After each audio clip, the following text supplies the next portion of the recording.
Howdy, Shasta College, Humanities 4, Film Studies. How you doing? Working on those papers I signed. I think it's due this week. Um, we're winding down. I think we have the week off next week, and then after that, 2 more weeks. That'll be it. So we're winding down. So keep up on your journals. Um, that won't be due until the last week. Won't be any more quizzes. Maybe another couple essays, and we're out of here. Today, maybe you saw my announcements. Maybe you read it. Hopefully you did. Saw the little documentary on Dogma 9 to 5. What is it? Okay, well, now we're coming. This is like late 90s. Things are changing the film world. We've had the film festivals that were blew up the next indie films, and that's already become starting to become watered down because Hollywood, like most things, they come in, they ruin everything, and they start buying up films for way too much money, $5, $10 million on $100,000 film, and then they don't make the money back, and so now they start cooling their jets, unless there's a named actor or named director or a big budget or big special effects. They start looking for what they always look for, something to make money off of, not something to make art off of. So the 90s, first 5 years of the 90s, it's pretty healthy. On the foreign scene, we had in Spain, we had Pedro Almodovar, who was a genius filmmaker. He's still out there making films and made some of the best films anywhere. What you want to call them art films, I don't care, but um, he's had a very successful career without ever leaving Spain, and he's been. Hollywood looks at him. He goes, "I don't want to work in Hollywood because I know they're going to take the control from me." Uh, then we have Hong Kong filmmaker. Um, they don't want to come over here either. Um, they do very well in Hong Kong. I'm going to show some examples of that stuff to you, so you know what the heck I'm talking about. Um, they were asked to come here to direct films in Hollywood. Some of them did, and they were failures, and they hated it, and they went back to Hong Kong because they had more control of what they wanted. Hollywood takes your control away from you as a director. Um, they're going to control it, and yes, they'll pay you the money, but there's a price you pay for that money. And I'm going to talk about the Hong Kong, the foreign film scenes. My next lecture. I'm not going to do it tonight, but that's what's coming up next. Film making all over the world is healthy. It's coming. Great films are coming out of South America and Mexico and Korea, Hong Kong, and I just mentioned Spain.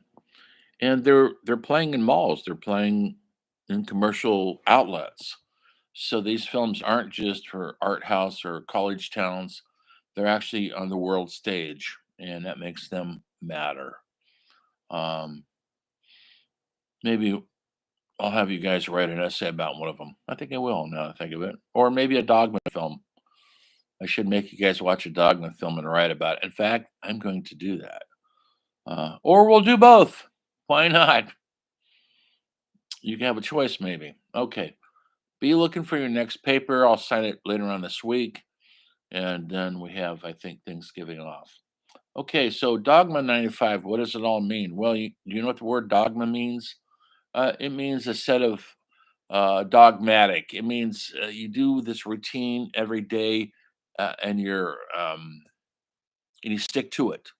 Um, a lot of us who have jobs, um, there's a dogmatic thing about the jobs. We do it every day, certain times. If you work in the public or Trader Joe's at Starbucks, you have to be there in time. You dress a certain way. You say certain things. You smile. That is called dogma, and it can be boring. It can be non-creative if you let it. or it could be very disciplined. And that's what Dogma was about. They some filmmakers in Denmark, of all places, um, were wondering how they compete on the world market when they don't have the budgets that we do in America. They don't have Hollywood at their disposal, nor do they want to make those kind of films. They look at other ways to make films. And so during the late 90s, early 2000s, the digital camera, the digital camcorder became a real thing, a real artistic device, not just a cheap thing you can buy at Best Buy and make home videos with your family. You could actually make a film, a feature film, and it gets played on the world stage. So these guys, these Danish filmmakers, Lars van Trier's and three or four others got together and came up with this way of making film. They wanted to strip away all the artifice. They wanted to strip away the phony melodramatic movies of Hollywood, meaning good against evil, that kind of things, or genre films like sci-fi horror. They wanted to get rid of all that. They wanted to make real stories in the here and now. They also wanted to shoot on these small digital cameras. They were consumer cameras um, because their theory was it doesn't matter what camera you shoot film on if you don't. It's the interesting story that matters. And so they made these rules. I It's in your that little documentary I showed you. If you watched it, hopefully you did. They came up with a manifesto, essentially ten rules, golden rules of dogma. Uh, some of the rules are no melodrama, no fancy lighting, no fancy camera work. Has to be shot on these small digital cameras. Um, The stories take place in the here and now. You can't even bring, according to them, you can't even bring in props from the outside. Wherever they're filming, you're filming at a bar, a hotel, your house, wherever, you can only use the props that are there already that would be in that actual location. So they're trying to strip away all the artifice and just strip it down to the story, and which is pretty scary to a lot of people, but a lot of film students, people who graduate film school, they understand that kind of work. They're not before they get sucked up into the Hollywood machine of making big blockbusters, Star Wars Part 25. Um, they make small, intimate films, and that's what these were made to do. Again, they wanted to go back and make small, intimate films, stories they cared about, they could get passionate about, and so they made these rules, and they wanted to stick to them.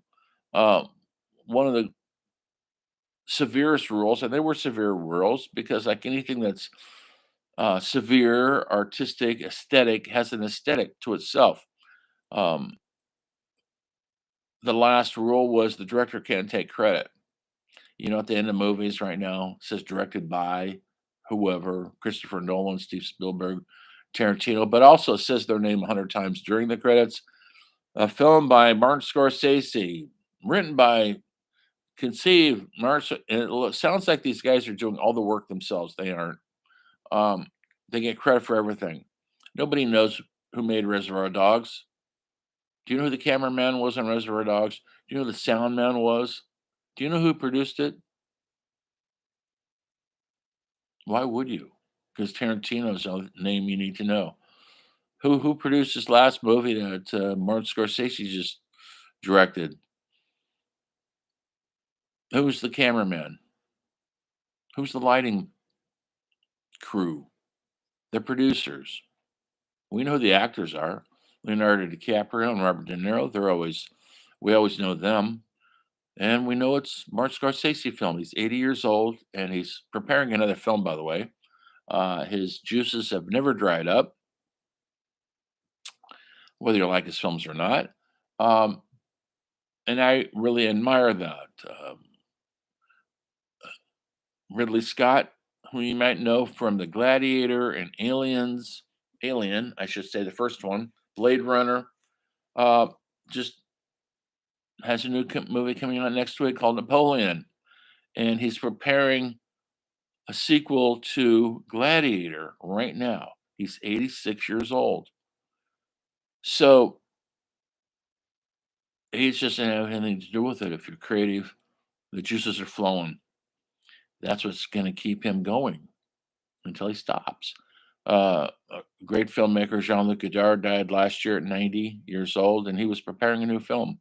He never gave up, never stopped, and he was filming his last 5 or 6 films on small digital cameras because he got sick of trying to raise money all the time and the hassle. And with small digital cameras, you can have a small crew. You don't need all the big crew and the fancy stuff, fancy rigs. And that's what Dogma wanted to go back to. And one of their most successful films came out about 2000, possibly 2001, and it's wonderful. It's one of the best movies I think in the last 25 years. Um, about a family getting together for their patriarch's um, birthday, and when people start drinking, the truth is revealed. It's revealed that one of the daughters of the patriarch, he's this successful guy, and people there trying to celebrate his life. Well, he regularly molested his kids sexually, and that was all hush hushed. Well, this is one of the daughters now has committed suicide because she couldn't live with it. Um, and so they're all there celebrating his birthday. And during this birthday, one of the sons who's drunk gets up and proposes a toast. And he says, I want to thank my father for coming in our bedrooms every night and essentially effing us. And now everybody's shocked. They're shocked that he's saying this stuff out loud. People are offended. He's there. All these guests are there. They're going, how dare you? Well, they find out during the rest of the movie that it's true. He's not making it up. But it's a brutal look at a disastrous family gathering. The acting's brilliant. The camera is right there in your face. It's all short little video cameras. They also, one of the Dogma rules is no. I'll post a preview of it. You guys get a look at it. Maybe that's what I'll make you write if I can find a copy of it, we'll see. Maybe that'll be your next essay. Um, this film. Oh, and the name of it is escaping me right now. I saw the film and I couldn't wait to see the film. I'd read about the Dogma because I've been a cinephile all my life, and I read about this movement, but I go, where am I going to see a film like this? Well, I was in Seattle at the time, staying with friends, and guess what? It came to the theater there. I couldn't wait to go see it, and I was blown. My mind was blown. I thought it was going to be, oh, it's going to be. Uh, Technically, it's not going to be up to snuff. It is, folks. But when they go down a hallway, if it's dark, it's dark. If they go into a bedroom and there's only one light, there's only one light. It looks like real life. And between the script and the acting, you just don't care about where the camera's doing, what the lighting's doing, all the stuff that we depend on in these Hollywood movies to kind of pacify us, and not to look at the story. These filmmakers are saying, look at the story. This is what matters, not all the flashy cinematography. When people go to movies and, I talk to friends. Yes, I have a few friends. And I'll say, well, did you see the last movie? And they go, yeah, God, the camera work was great on it. I go, oh, really? That's great. Oh, yeah, the music was great on it. Okay. Uh, what about the movie itself? What about the story, the acting? They didn't comment on that. They just said it was pretty or the music is really good. Well, to me, that's a failure. Um, I mean, it's nice to have pretty photography and nice to have good music, but what about the story? And so, a film these people from Dogma were trying to get down to the nitty gritty on the human condition. Lars von Trier's made several of these. He's a provocateur. He's the most famous one. He's on the world stage because he did a movie called Breaking the Waves about a man who worked on an oil rig and he falls off. He's paralyzed and he can no longer have sex with his wife. And but he wants her to have sex with other men. She doesn't want to, but he makes her go out and have sex with men and come home and tell him about it. It's pretty brutal, folks.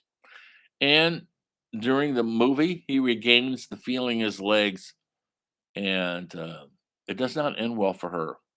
Lars von Trier's does not treat his women very well in his movies. That's a fact. He won the Cannes Film Festival award for a movie called Dancer in the Dark, which I think came out in 2000. Stars Björk. You know who Björk is? She's a pop singer from Iceland, and she's wonderful. Quirky, original, creative, and she's the actress in this.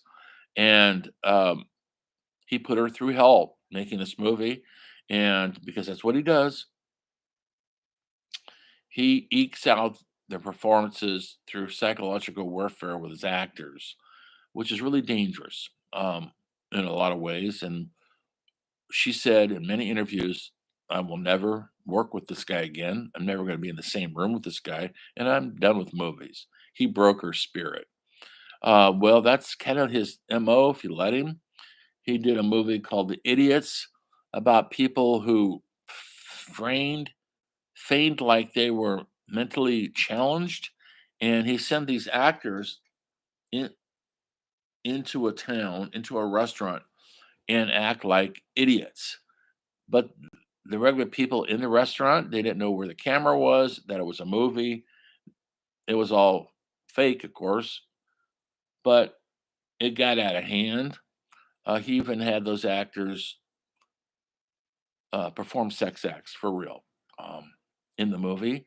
Um, he could he could manipulate people that deeply. Um, I can't think of the other movie he did where he had this one actress who's great in it, and she wasn't giving him the right kind of crying, and he said, "Do it again, do it again, do it again." It went on all day until he broke her down spiritually, physically, and then she finally almost lost her mind, and that's the take he used. So some directors do that to get what they think is the truth.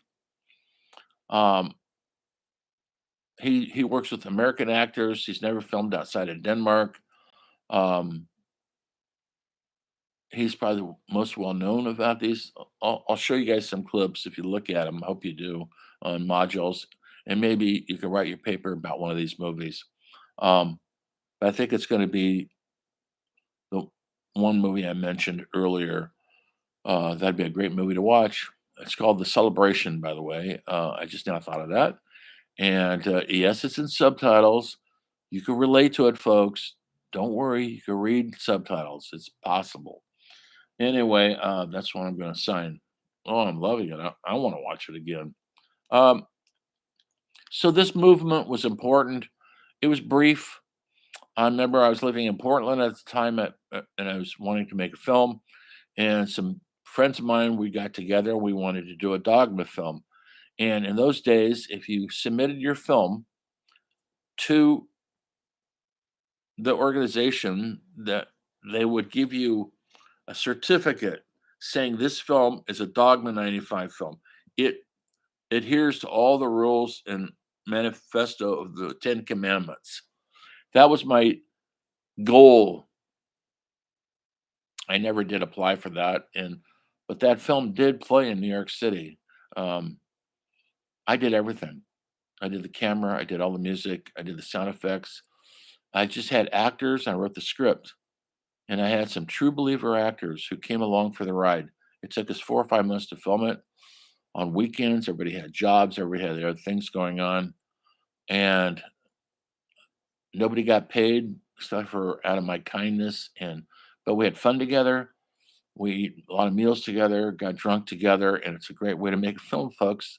You don't need a bunch of money. And the film actually played in New York City um, in 2007, and It was one of the high points of my filmmaking career, so-called career. Anyway, when you don't need to make money off your filmmaking, like I make my money off being a professor, then you're free.